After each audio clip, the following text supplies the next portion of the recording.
ay mga lods, ma-sponsor tayo at saka bumili tayo ng 1 kilong karne ng baboy. Dahil matagal na din kami hindi nakakain ito.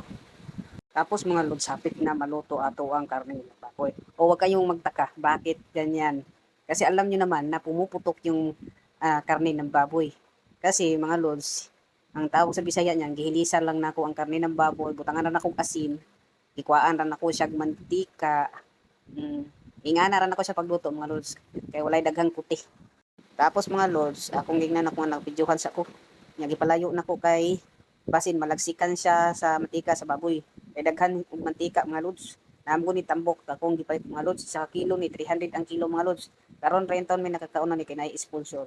Kaya kabalo na mo, mas giuna nako ang pagkaon na mo na ay bugas tapos bayad sa balay, mga bills para makapamuhay putag kanang watay hunanaon ba.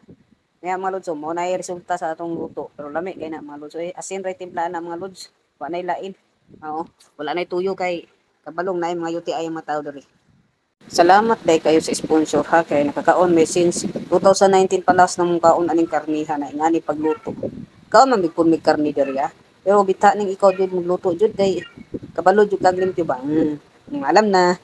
O kaya mga lods, akong mga hero nag-andam na pud sila kay mo apil po sila kaon mga lods, alangan magkami ng kaon di bitaw eh. Di bitaw na sila apil mga lods, tanaw-tanaw lang na sila. Sige mo na to bye.